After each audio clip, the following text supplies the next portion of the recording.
গাজীপুরের কোনাবাড়ীতে জুয়া, মাদক ও আবাসিক হোটেলে পতিতাবৃত্তি সহ সব ধরনের অসামাজিক কার্যকলাপ বন্ধের দাবিতে মানববন্ধন করেছে বাংলাদেশ খেলাফত মজলিস কোনাবাড়ী থানা শাখা।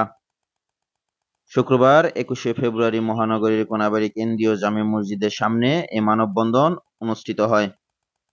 এ সময় বাংলাদেশ খেলাফত মজলিস কোনাবাড়ী থানা শাখার পক্ষ থেকে অসামাজিক কার্যকলাপ বন্ধে ৫টি দাবি লিখিত আকারে পেশ করেন।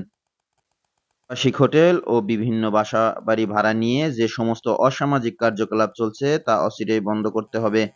মদ, গাঁজা, হেরোইন সহ সব ধরনের মাদক বন্ধ করতে হবে। জুয়া, গান বাজনা এ সমস্ত জিনিস রমজানের আগে বন্ধ করার আহ্বান জানান বক্তারা। এ সকল বিষয় বাস্তবায়নের জন্য স্থানীয় জনপ্রতিনিধি ও প্রশাসন গুরুত্বপূর্ণ ভূমিকা পালন করবে বলেও জানান বক্তারা। উল্লেখিত বিষয় যদি বাস্তবায়ন না হয় তাহলে বাংলাদেশ খেলাফত মজলিস তাওহীদি জনতাদের নিয়ে কঠিন কর্মসূচি ঘোষণা করবে বলে জানিয়েছেন বক্তারা। এ সময় মানববন্ধনে উপস্থিত ছিলেন বাংলাদেশ খেলাফত মজলিস কোনাবাড়ী থানা শাখার সভাপতি মুফতি শেখ বেলাল মাহমুদী, সাধারণ সম্পাদক মুফতি আব্দুস সালাম বিন আক্তার, সাংগঠনিক সম্পাদক মুফতি আল আমিন সাদি ও কোনাবাড়ী থানা বিএনপির সাধারণ সম্পাদক মোহাম্মদ বাবুল হোসেন।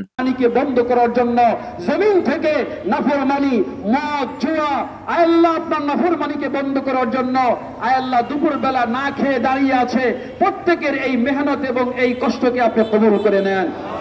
ইয়া আল্লাহ ইয়া আরহামার রাহিমিন, মেহেরবানি করে ইয়া আল্লাহ আমরা তো দুর্বল, কিন্তু আপনি দুর্বল না। ইয়া আল্লাহ আপনার জমিন থেকে জিনা, ব্যভিচার, মদ, নেশা সহ আয় আল্লাহ সবগুলোকে আপনি মূলোৎপাটন করে দেন আল্লাহ। ইয়া আরহামার রাহিমিন, দ্বীনের জন্য, ইসলামের জন্য আয় আল্লাহ যখন যেই ডাক আসে লাব্বাইক বলে আপনার ডাকে সাড়া দেওয়ার তৌফিক দান করেন। ইয়া আল্লাহ যারা সাংবাদিক ভাইয়েরা উপস্থিত হয়েছেন, আয় আল্লাহ নেতাকর্মীরা উপস্থিত হয়েছেন, প্রত্যেককে আপনি হায়াতে তয়্যিবা দান করেন। ইয়া আল্লাহ সামনে পবিত্র মাহে রমজান, আল্লাহ আমাদের হায়াতের মধ্যে বরকত দান করে আমাদেরকে রমজান পর্যন্ত পৌঁছে দেন। ইয়া আল্লাহ আমাদেরকে রমজান পর্যন্ত পৌঁছে দেন। ইয়া আল্লাহ আমাদেরকে পবিত্র মাহে রমজানের পবিত্র রক্ষা করার তৌফিক দান করেন। ইয়া আল্লাহ ইয়া আরহামার রাহিমিন, ইয়া আকরামাল আকরামিন, জীবনের শেষ পর্যন্ত আয় আল্লাহ দ্বীন ঈমান ইসলামের জন্য আমাদেরকে আপনি কবুল করে নেন। ওয়া সাল্লাল্লাহু তাআলা আলা খায়রি খালকিহি মুহাম্মাদিন ওয়া আলিহি ওয়া আসহাবিহি আজমাইন। আমিন বিরহমাতিকা ইয়া আরহামার রাহিমিন।